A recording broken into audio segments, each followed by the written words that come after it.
الحمد لله نحمده ونستعينه ونستغفره ونؤمن به ونتوكل عليه ونعوذ بالله من شرور أنفسنا ومن سيئات أعمالنا من يهده الله فلا مضل له ومن يضلله فلا هادي له ونشهد أن لا إله إلا الله وحده لا شريك له ونشهد أن سيدنا وحبيبنا ومولانا محمد صلى الله عليه وسلم أرسله بالحق بشيرا ونذيرا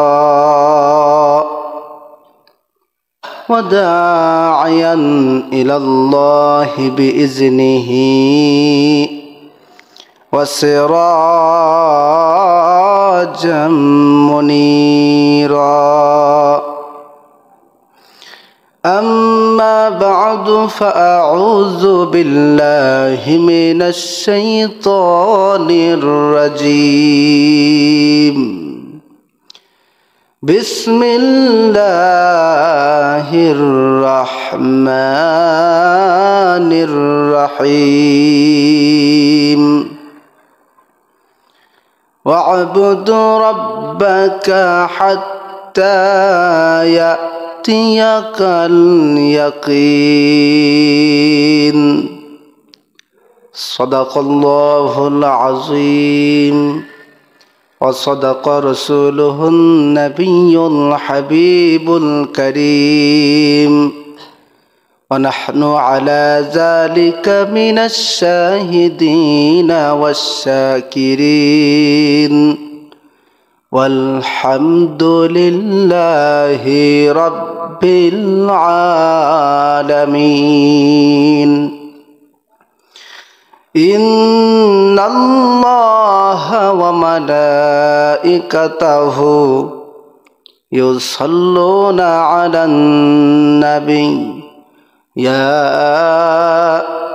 أيها الذين آمنوا صلوا عليه وسلموا تسليما اللهم صل على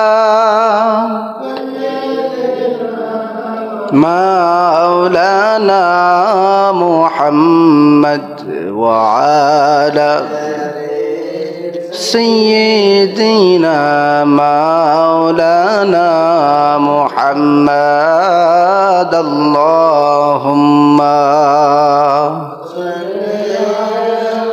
سيدنا مولانا محمد وعلى سيدنا حبيبنا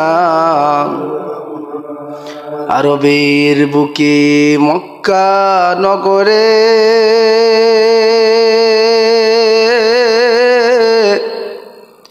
যেথায় মা আমিনার ঘর খোদার করুণা কৌসার হয়ে ঝরছে বারংবার আল্লাহুম্মা সাইয়্যিদিনা মাওলানা মুহাম্মদ ওয়া আলা সাইয়্যিদিনা হাবিবিনা জিকির করি লা ইলাহা ইল্লাল্লাহ লা ইলাহা ইল্লাল্লাহ সবাই লা ইলাহা লা ইলাহা ইল্লাল্লাহ লা ইলাহা জোরে লা ইলাহা সুবহানাল্লাহ ওয়ালহামদুলিল্লাহ লা ইলাহা ইল্লাল্লাহ সুবহানাল্লাহ লা ইলাহা ইল্লাল্লাহ সুবহানাল্লাহ ওয়ালহামদুলিল্লাহ লা ইলাহা তুমি বাঁচাও তুমি মারো অবিরত ক্ষমা করো তুমি বাঁচাও তুমি মারো অবিরত ক্ষমা করো ধরার যে জন তাকি ধরো ধরার যে জন তাকি ধরো তোমার মুঠোই সবই আল্লাহ সুবহানাল্লাহ আলহামদুলিল্লাহ লা ইলাহা ইল্লাল্লাহ সুবহানাল্লাহ সবাই লা ইলাহা ইল্লাল্লাহ সুবহানাল্লাহ ওয়ালহামদুলিল্লাহ লা ইলাহা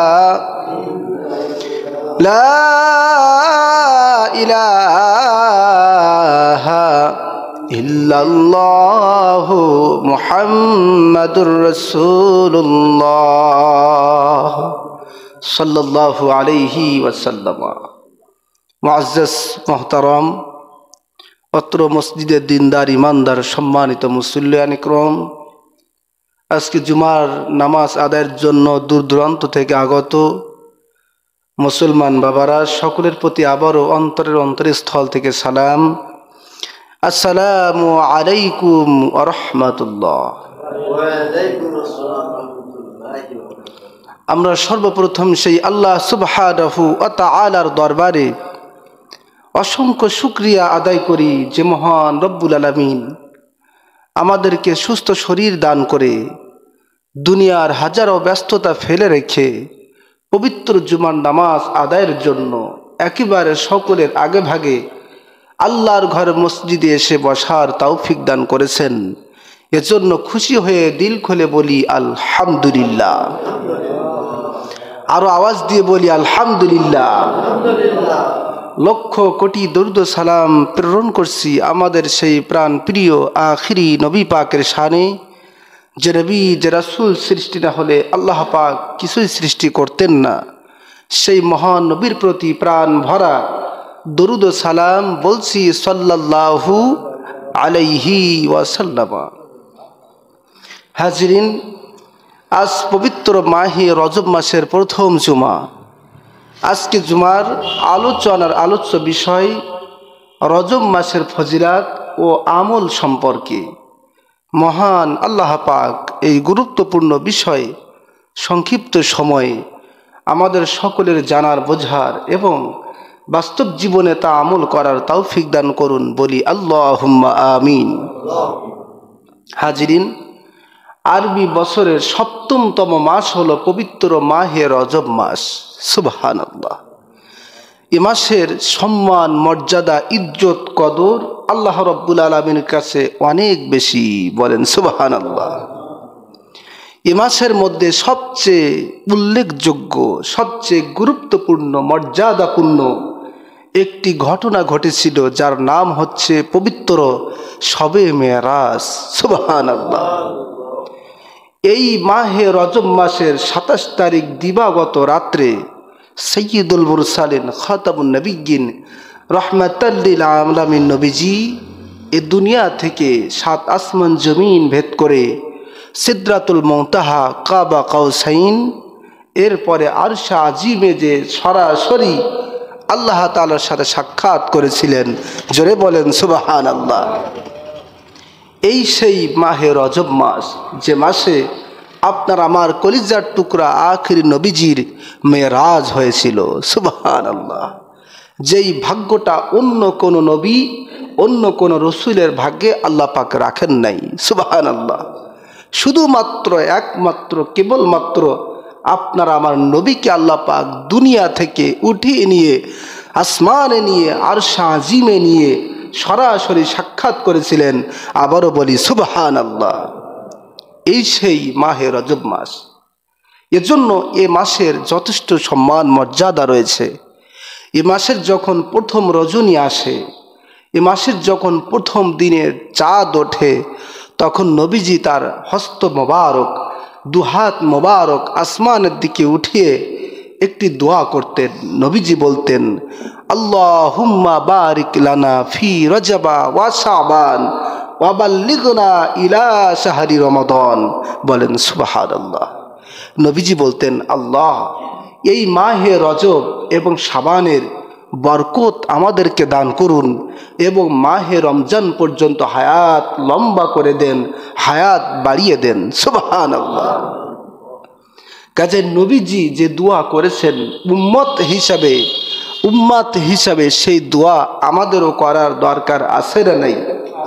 একটু জবান খুলে বলুন, আছে না নাই? অবশ্যই রয়েছে। শুধু চাঁদ দেখে নয়, বরং আমরা পুরা মাস ব্যাপী এই দোয়া করতে রাজি আছি না নাই?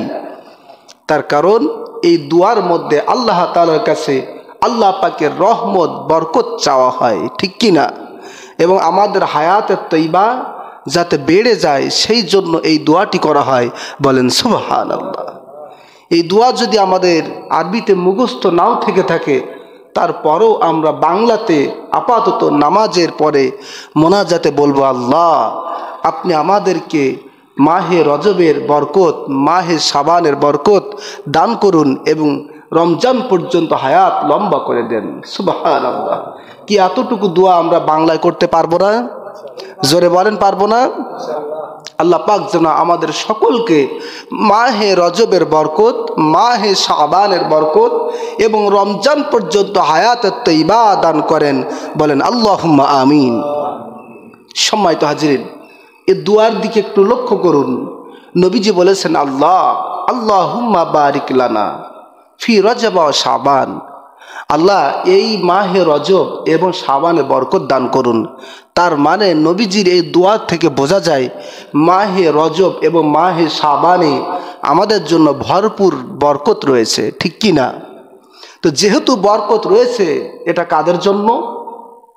কথা বলুন, কাদের জন্য? আমাদের জন্য। আর আমাদের জন্য যেহেতু বরকত, সেই বরকত আমাদেরকে হাসিল করতে হবে, ঠিক কিনা বলুন? সম্মানিত হাজিরিন, এ মাহে রজব এত সম্মানিত একটি মাস। যে ব্যক্তি রজব মাসকে সম্মান করবে, আল্লাহ পাক দুনিয়া এবং আখিরাতে তারও সম্মান বাড়িয়ে দিবেন। সুবহানাল্লাহ। নবীজি বলেছেন, আর রজবু শাহরুল্লাহ, রজব হচ্ছে আল্লাহর মাস। সুবহানাল্লাহ। একটু জবান খুলে বলুন, রজব কার মাস? আরো জোরে বলুন, রজব কার মাস? শাবান কার মাস? রমজান কার মাস? সব কিন্তু আল্লাহ পাকের মাস। কিন্তু আল্লাহ পাক রজবটাকে নির্দিষ্ট করে বলেছেন, পছন্দ করে বলেছেন, ভালোবেসে বলেছেন, রজব হচ্ছে আমি আল্লাহর মাস। সুবহানাল্লাহ। এজন্য নবীজি বলেছেন, আর রজব শাহরুল্লাহ, রজব হচ্ছে আল্লাহর মাস। কার মাস? মান আকরামা শাহরুল্লাহ।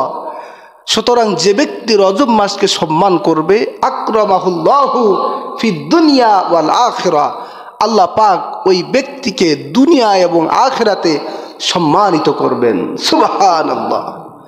দুনিয়া এবং আখিরাতে কি করবেন? সম্মানিত করবেন। দুনিয়াতে কিভাবে সম্মান করা হয়? কোনো ব্যক্তি যদি মাহে রজবে বেশি বেশি আমল করে, দুনিয়ার মানুষ ওই মানুষটাকে না চাইতেও ওই মানুষকে সম্মান করতে শেখে। বলেন সুবহানাল্লাহ। কলিজার মধ্যে, দুনিয়ার মানুষের অন্তরের মধ্যে ওই ব্যক্তির মহব্বত, ভালোবাসা আল্লাহ পাক সৃষ্টি করে দেন। সুবহানাল্লাহ। আর পরকালে আদালতে আখিরাতে আল্লাহ পাক ওই ব্যক্তিকেও সম্মান দান করবেন। সুবহানাল্লাহ। অন্য হাদিসের মধ্যে নবীজি সাল্লাল্লাহু আলাইহি সাল্লাম বলেছেন, রজব হচ্ছে আল্লাহর মাস। যে ব্যক্তি রজব মাসকে নেক আমলের মাধ্যমে সম্মান করলো, সে যেন সরাসরি আল্লাহর নির্দেশকেই সম্মান করলো। সুবহানাল্লাহ। আর যে ব্যক্তি আল্লাহর নির্দেশকে সম্মান করলো, তাজিম করলো, আল্লাহ পাক তাকে ভালোবেসে পছন্দ করে আল্লাহ পাকের জান্নাতুন নাঈমে প্রবেশ করাবেন। সুবহানাল্লাহ। কোন জান্নাত? জান্নাতুন নাঈম, যে জান্নাতটা অত্যন্ত সম্মান মর্যাদার, এবং আল্লাহ পাক মুত্তাকিদেরকে এই জান্নাত দান করবেন। সুবহানাল্লাহ। আল্লাহ পাক পবিত্র কোরআন কারীমের মধ্যে বলেন, ইন্না লিল মুত্তাকিনা ইনদা রাব্বিহিম জান্নাতিন নাঈম।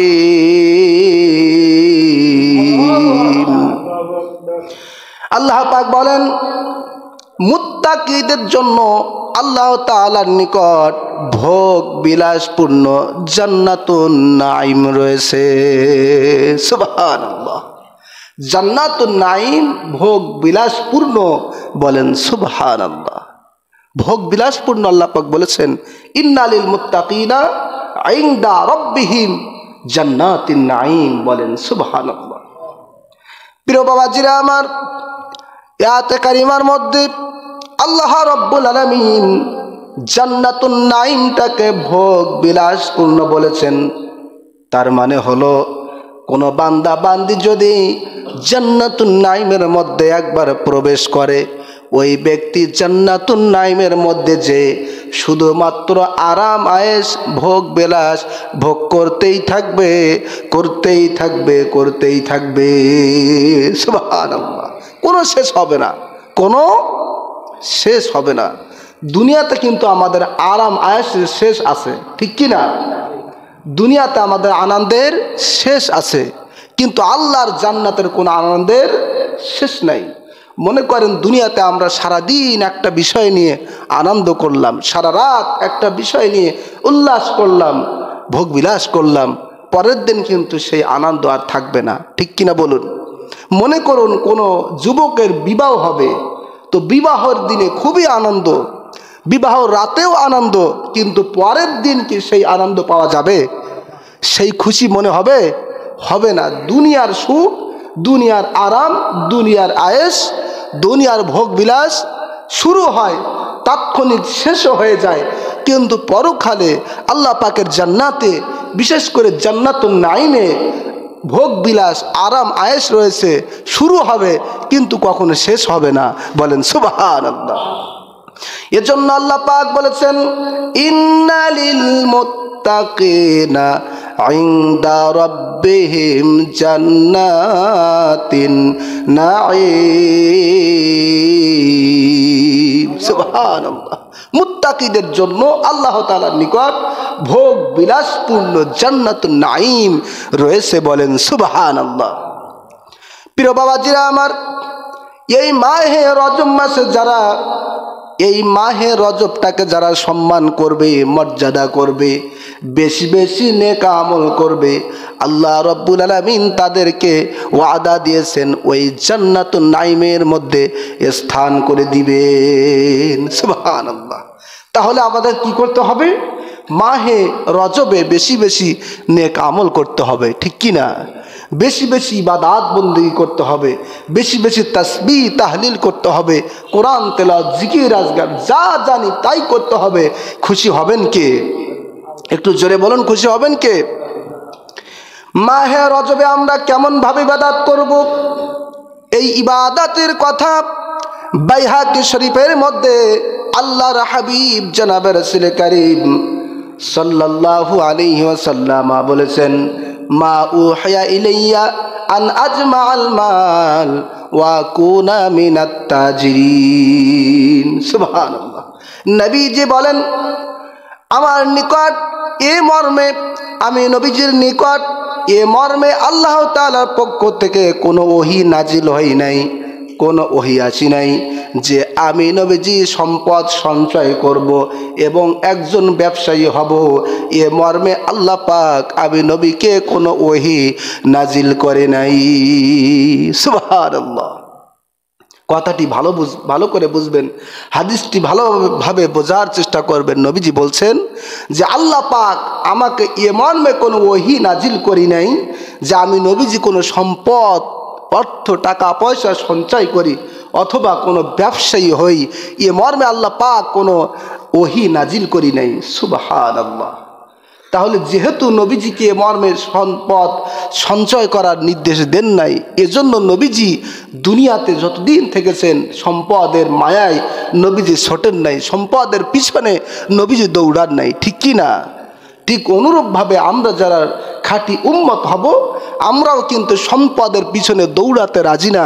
সম্পদের পিছনে দৌড়ান নবীজির উম্মতের আদর্শ নয়, বরং আল্লাহ যদি ভাগ্যে রাখে সম্পদ ওই বান্দা বান্দির পিছনে আল্লাহ পাক দান করবেন, ঠিক কি না?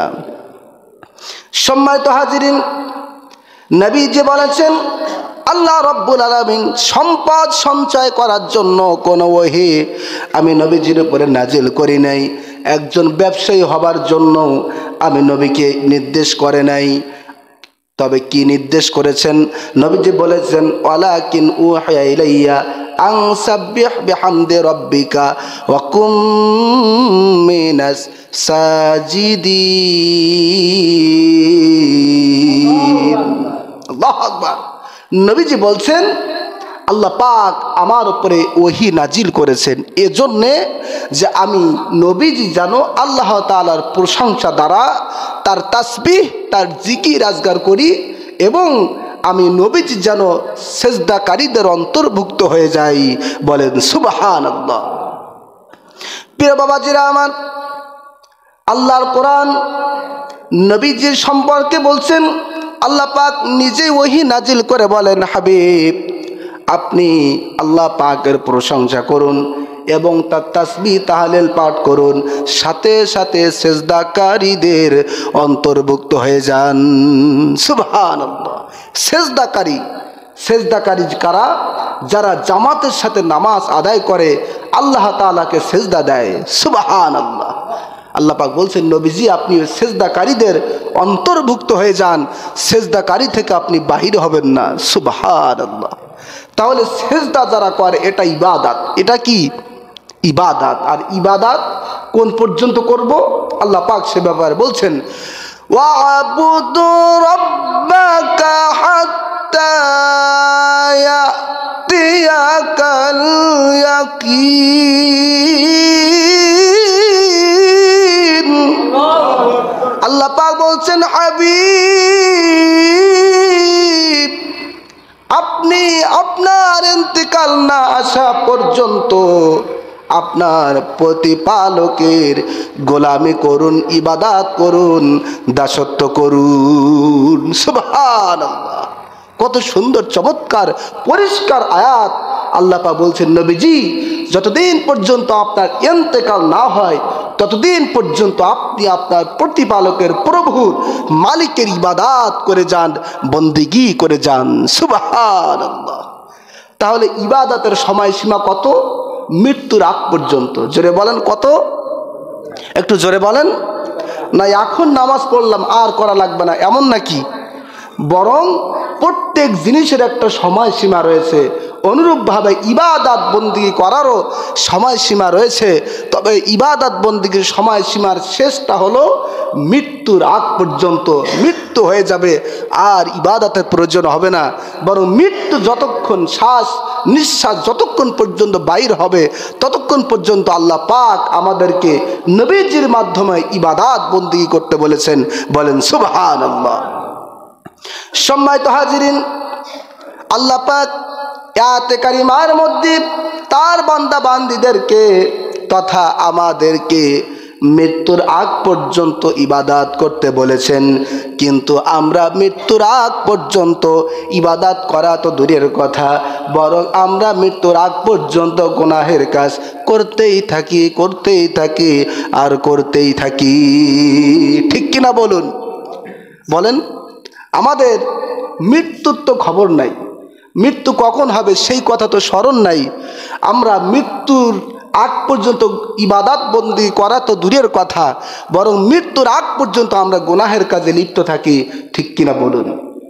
দাড়ি পেকে যায়, তারপরও বিড়ি ছাড়ি না, দাড়ি পেকে যায়, তারপরে সুদ ছাড়ে না, ঘুষ ছাড়ে না, অন্যের জমি আল কাটা ছাড়ে না, অন্যের হক নষ্ট করা ছাড়ে না। সমাজের মধ্যে এমন মানুষ আছে না নাই? একটু জোরে বলেন, আছে না নাই? আমার ভাইয়েরা, একটু মন থেকে চিন্তা করুন, আপনার আমার যখন দাড়ি পেকে যায় তখন আপনি আমি এই চিন্তা কেন করি না যে আমার দাড়ি পেকে গেছে, তার মানে মৃত্যু আমার কাছাকাছি এসে গেছে? ঠিক কিনা বলুন? দাড়ি যখন পেকেছে আর দুনিয়াতে বেশি দিন থাকার সুযোগ নাই। আবার আপনার আমার সামনে এমনও বহু যুবক ইন্তেকাল করেছেন, মারা গিয়েছেন, তাদের দাড়ি পাকা তো দূরের কথা, বরং দাড়ি ওঠেই নাই, তার আগেই আপনারা আমার সামনে ছটপট ছটপট করতে করতে মারা যেয়ে কবরের দেশে চলে যায়। আছে না নাই? আছে না বলেন? তাহলে কেন আমরা অন্যায় পথে চলি? কেন আমরা গুনাহের কাজ করি? একটু আমরা কি দিল থেকে, মন থেকে কখনো ভেবে দেখেছি? 100% আমরা কখনো ভেবে দেখি না। যখন আমরা ওয়াজগুলো শুনি, যখন আমরা কোরআন হাদিসের কথাগুলো শুনি, আমাদের কলিজায় লাগে, অন্তরে লাগে, কিন্তু মসজিদ থেকে বাইর হয়ে যাওয়ার পরে সব আমরা ভুলে যাই। জোরে বলেন ঠিক কিনা? কিসের জন্যে? এর 1 নাম্বার উত্তর হলো দুনিয়ার মায়া মমতায়, দুনিয়ার লোভের জন্যে। ঠিক কিনা বলুন? কিন্তু নবীজি বলেছেন, হুব্বুদ দুনিয়া রাসু কুল্লি খাতিয়া, দুনিয়ার প্রতি ভালোবাসা সমস্ত অন্যায়ের মূল। নাউজুবিল্লাহ বলুন। দুনিয়ার প্রতি ভালোবাসা, দুনিয়ার লোভ লালসা, দুনিয়ার প্রেম প্রীতি সমস্ত অন্যায়ের গুনাহের মূল। জোরে কর নাউজুবিল্লাহ। প্রত্যেকটা জিনিসের একটা মূল আছে না? আছে না নাই? একটা গাছ, সেই গাছের একটা মূল শেকড় আছে। ঠিক কিনা বলুন? একটা বিল্ডিং, তার একটা মূল ভিত্তি রয়েছে। একটা যে কোনো জিনিস আপনি জান না কেন, প্রত্যেকটা জিনিসের একটা মূল আছে। ঠিক কিনা বলুন? নবীজি বলছেন, এই দুনিয়ার প্রতি ভালোবাসা, দুনিয়ার প্রেম প্রীতি মায়া মহাব্বত, এটা হচ্ছে সমস্ত অন্যায়ের মূল, সমস্ত গুনাহের মূল। জোরে কর নাউজুবিল্লাহ। তাহলে কি দুনিয়ার প্রতি ভালোবাসা যাবে? একটু জোরে বলেন, যাবে? দুনিয়াকে আলিঙ্গন করা যাবে না। ঈমানদার মুমিনদার কখনো দুনিয়াকে ভালোবাসতে পারে না, বরং ঈমানদার যারা, তারা সব সময় দুনিয়াকে তুচ্ছ তাচ্ছিল্য মনে করে আল্লাহ পাকের আখিরাতকে প্রাধান্য দিবে। ঠিক কিনা বলুন? সম্মানিত হাজিরিন, আপনি আমি যদি দুনিয়াকে প্রাধান্য দেই, দুনিয়াকে যদি বেশি ভালোবেসে ফেলি, তাহলে আপনার আমার জন্য পরকাল সব নষ্ট হয়ে যাবে, শেষ হয়ে যাবে, তার মধ্যে কোনো সন্দেহ নাই। ঠিক কিনা? তার একটা বাস্তব চিত্র শুনুন। হাদিসে পাকের মধ্যে আল্লাহর হাবিব জনাবে রাসূল করিম সাল্লাল্লাহু আলাইহি ওয়াসাল্লাম বলেছেন, ইযা মাতাল ইনসানু ক্বালাতিল মালাইকা মা কদ্দামা। সুবহানাল্লাহ। নবীজি বলেছেন, যখন কোনো মানুষ, যখন কোনো ইনসান মারা যায়, ইন্তেকাল করে, ওয়াকালাতিল মালাইকা, সঙ্গে সঙ্গে আল্লাহর ফেরেশতারা বলতে থাকেন, এই ব্যক্তি কি কি আমল করেছে, আজকে এই অসহায়ের দিনের সময়ে তার ইন্তেকালের পরে আল্লাহ তাআলার সামনে কি কি আমল পেশ করবে। সুবহানাল্লাহ। এ ব্যক্তি কি করেছে? এ তো ইন্তেকাল করেছে, মারা গেছে, আর তো ইবাদত বন্দি করার সুযোগ নাই, কাজে এ কি আমল করেছে যে আমলটা আল্লাহ তাআলাকে দেখাবে। সুবহানাল্লাহ। প্রিয় বাবাজিরা আমার, কিন্তু নবীজি বলেছেন, ওয়াকালা বানু আদম মা খল্লাফা, কিন্তু দুনিয়ার মানুষ চিন্তা করে, দুনিয়ার মানুষ জিজ্ঞাসা করে, ওই ব্যক্তি মারা গেছে, কোথায় কতটা সম্পদ রেখেছে, বা তার কতজন সন্তান রয়েছে। ঠিক কিনা বলুন? মানুষ যখন মারা যায়, তার জানাজায় যাওয়ার আগে বা জানাজা যেই আমরা বলি, এ কোথায় কত সম্পদ রেখেছে, কত জায়গার মালিক ছিল, এত সম্পদ ছিল, এ কি করেছে কি না করেছে, এরপরে এর এক সন্তান রয়েছে বিদেশে, আরেক সন্তান মালয়েশিয়া, সৌদি আরবে, এখন আসেনি, আসবে, ইত্যাদি ইত্যাদি কথা আমরা সবাই বলে থাকি। ঠিক কিনা বলুন? এটা বাস্তব না? এটা বাস্তব। কিন্তু নবীজি বলেছেন, দুনিয়ার মানুষ মারা গেলে তার ভাইয়েরা বোনেরা অন্য মানুষরা বলে এ কত সম্পদ রেখেছে তার হিসাব করে, এর কয়জন সন্তান তার হিসাব করে। আর আল্লাহর ফেরেশতারা বলে এ তো মারা গেছে, এ কি কি আমল করেছে, আল্লাহ তাআলার সামনে আজকে সে কি আমল দেখাবে। আল্লাহু আকবার বলুন। তাহলে আমাদের চিন্তা ভাবনা, আমাদের চিন্তা চেতনা আর ফেরেশতাদের চিন্তা চেতনা এক নয়, ঠিক কিনা বলুন। সম্মানিত হাজিরিন, শর্ট সময়ে সংক্ষিপ্ত সময়ে যা বলি যারা বোঝার তারা বুঝে নেবেন, আর যারা না বোঝার তাদেরকে যদি সারাদিনও বলা হয় বোঝানো সম্ভব নয়, ঠিক কিনা বলুন। প্যারা বাবাজিরা আমার, এজন্য আমাদেরকে দুনিয়া ত্যাগ করতে হবে, এটা যেমন সত্য, সাথে সাথে দুনিয়ার প্রতি প্রেম প্রীতি ভালোবাসা ত্যাগ করতে হবে। এটা হচ্ছে ইমানদারের মূল লক্ষ্য, ঠিক কিনা বলুন। তার কারণ পুরা দুনিয়াটা সম্পদ সন্ততি সন্তান সব আমাদের জন্য পরীক্ষা স্বরূপ। জোরে করেন বলেন আল্লাহু আকবার। আল্লাহ পাক পবিত্র কোরআন কারীমের মধ্যে বলেন, ইন্নামা আমওয়ালুকুম ওয়া আওলাদুকুম ফিতনাহ ওয়াল্লাহু ইনদাহু আজরুন আযীম। আল্লাহ পাক বলছেন, বান্দা তোমাদের জন্য তোমাদের সম্পদ এবং তোমাদের সন্তানাদি সব পরীক্ষা স্বরূপ। সুবহানাল্লাহ। আমাদের সম্পদ ইন্নামা আমওয়ালুকুম ওয়া আওলাদুকুম, আমাদের আওলাদ, আমাদের সন্তান, আমাদের সম্পদ সব হচ্ছে আমাদের জন্য পরীক্ষা। জোরে বলেন সুবহানাল্লাহ। ওয়াল্লাহু ইনদাহু আজরুন আযীম। এই পরীক্ষায় যারা পাস করবে আল্লাহ পাক তাদের জন্য মহা পুরস্কার রেখে দিয়েছেন, বলেন সুবহানাল্লাহ। প্রিয় বাবাজিরা আমার, কেমন পরীক্ষা একটু ব্যাখ্যা আপনাদেরকে বুঝাই। আপনার আমার সন্তান, আপনার আমার সম্পদ, সম্পদের মায়া, সন্তানের মায়া আমাদের কলিজার মধ্যে আছে না নাই? একটু জোরে বলেন আছে না নাই? সম্পদ যদি নষ্ট হয়ে যায় আমরা চুপ করে বসে থাকতে পারি না, বরং সম্পদের পিছনে ছুটি, সম্পদের পিছনে ঘুরি।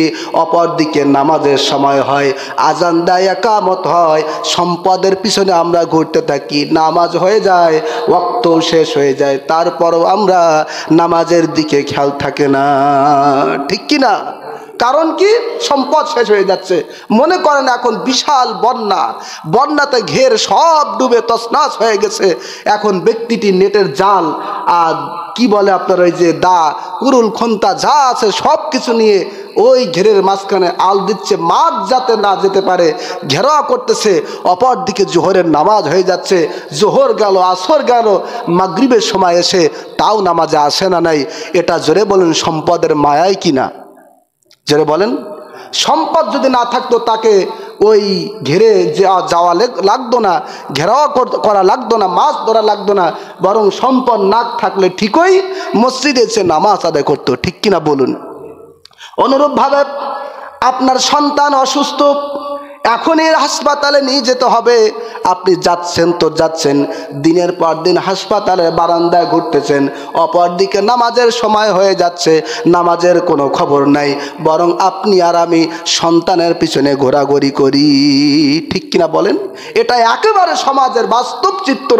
আল্লাহ পাক বলছেন এই সম্পদ আর সন্তান হচ্ছে তোমাদের জন্য পরীক্ষা।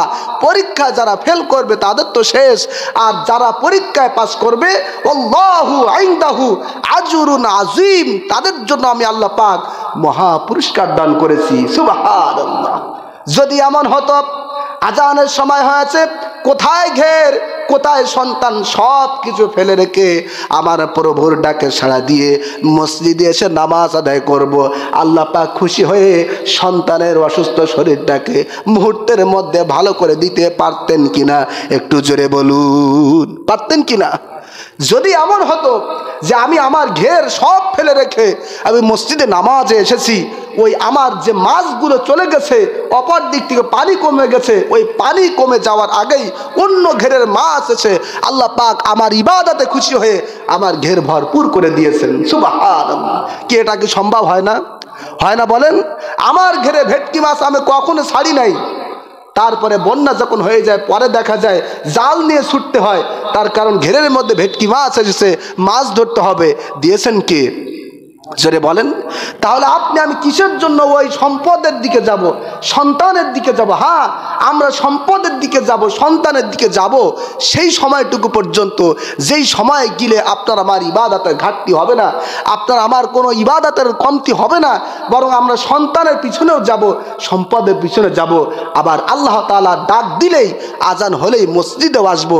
এমন যদি হতো তাহলে আল্লাহ পাক আমাদের সন্তান সম্পদ সব ঠিক রাখতেন, পাশাপাশি জান্নাতটাও বরাদ্দ করতেন। সুবহানাল্লাহ।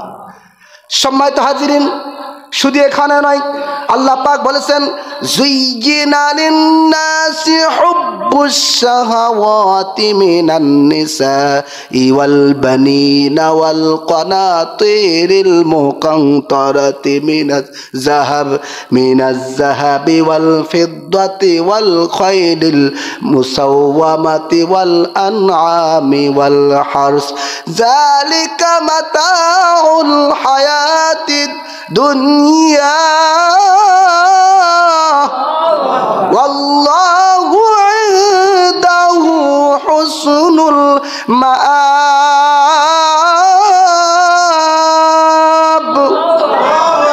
আল্লাহ পাক বলছেন যুয়্যিনা লিন-নাসি হুব্বুশ শাহাওয়াতি মিনান নিসা।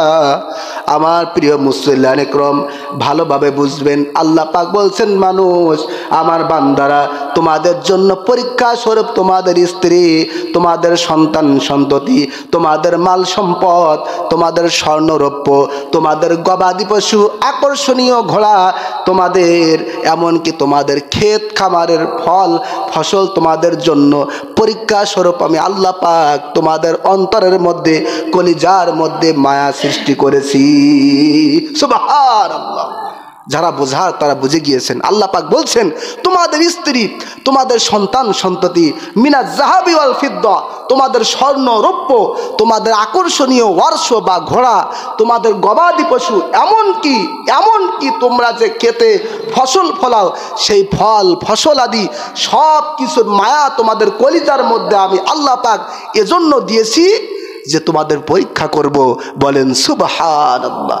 একটি উদাহরণ দেই, আপনার আমার ক্ষেতের মধ্যে যদি ভালো ফসল হয়, ভালো টমেটো যদি হয়, ভালো আলু যদি হয়, তাহলে আপনার আমার মন চাইবে কি, ভালো ফল হচ্ছে, একটু পরিচর্যা করি, একটু পানি দেই, একটু সার ছিটাই, যাতে আমার ফলটা আরও ভালো হয়। অপর দিকে নামাজের সময় হয়ে যায়, মনে করি ভালো ফল তো আরেকটু সময় দেই, এক এক করে ওয়াক্ত শেষ হয়ে যায়। এদিকে আপনি আমি আমাদের সম্পদের দিকে, আমাদের অর্থের দিকে, ক্ষেত খামারের দিকে সময় কাটাই। ঠিক কিনা বলুন? কি এমন হয় না? কিসের জন্য? আল্লাহ পাক মায়া সৃষ্টি করেছেন, কলিজার মধ্যে স্ত্রীর মায়া দিয়েছেন, কলিজার মধ্যে সন্তানের মায়া দিয়েছেন, কলিজার মধ্যে সম্পদ এবং স্বর্ণ রৌপ্যের মায়া দিয়েছেন, কলিজার মধ্যে গবাদি পশু, হাঁস মুরগি, এমনকি গরু ছাগলের মায়া দিয়েছেন, কলিজার মধ্যে এমনকি আপনার আমার হাতে লাগানো সামান্য একটি টমেটো গাছের মায়াও আল্লাহ পাক দিয়েছেন, যে কারণে ওই টমেটো গাছে অন্যের কোনো ছাগল যদি আসে, আপনি আমি সামান্য 20 টাকা কেজির টমেটোর জন্যে নিজের জীবনটা অনেক সময় শেষ হয়ে যায়, নিজের জীবনটা বিলীন করে দিয়ে মারামারি করে জেল হাজতেও যেতে হয়। ঠিক কিনা বলুন? কিসের কারণে? ওই টমেটো কিন্তু বেশি কিছু না, ওটা সাধারণ একটি বিষয়। বেশি হলো আপনার আমার কলিজার মধ্যে আল্লাহ পাক মায়া দিয়েছেন, যে মায়ার কারণে সামান্য জিনিসটাও আমার কাছে অনেক মূল্যবান, তার পিছনে আমি সব কিছু করতে রাজি। ঠিক কিনা বলুন? সম্মানিত হাজিরিন, এর জন্য এ সব হচ্ছে মায়ার দুনিয়া। মায়া দিয়ে সব কিছু আল্লাহ পাক সৃষ্টি করেছেন। কাজে যারা এই মায়াকে প্রাধান্য দিয়ে, মায়াকে বাদ দিয়ে নয়, সন্তান সন্ততি বাদ দিয়ে নয়, সম্পদ বাদ দিয়ে নয়, ক্ষেত খামার বাদ দিয়ে নয়, সম্পদকে ছেড়ে দিয়ে নয়, বরং এই মায়াকে প্রাধান্য দিয়ে সব কিছু ঠিক রেখে যারা আল্লাহ তাআলার ইবাদতকে প্রাধান্য দিবে, আল্লাহ পাক তাদের ক্ষেত্রে বলেছেন আল্লাহু ইনদাহু আজরুন আযীম, আমি আল্লাহ পাক তাদের জন্য মহা পুরস্কার হাতে নিয়ে বসে রয়েছি। বলেন সুবহানাল্লাহ। কাজে দুনিয়াকে আমরা প্রাধান্য দিব? জোরে বলেন। আমরা সব কিছু বাদ দিয়ে দুনিয়াকে তুচ্ছ তাচ্ছিল্য মনে করে মহান সুখের আশায়, আল্লাহর জান্নাতের আশায় আল্লাহ তাআলার ইবাদতকে প্রাধান্য দেব। আল্লাহ পাক যেন আমাদের সকলকে তৌফিক দান করেন। জোরে বলেন আল্লাহুম্মা আমিন। সম্মানিত হাজিরিন, এটা হচ্ছে মাহে রজব মাস। কি মাস? একটু কথা বলুন, কি মাস? মাহে রজব মাস। এই মাহে রজব মাসের আমল সম্পর্কে, ফজিলাত সম্পর্কে প্রথমেই বলেছি, আবারও একটু বলে দেই। আল্লাহর হাবিব সাল্লাল্লাহু আলাইহি ওয়াসাল্লাম বলেছেন, যারা মাহে রজব মাসের 3 দিন রোজা রাখবে, জোরে বলেন কয়দিন? একটু জোরে বলেন কয়দিন? থাকতে পারেন আর না পারেন একটু জোরে বলেন কয়দিন?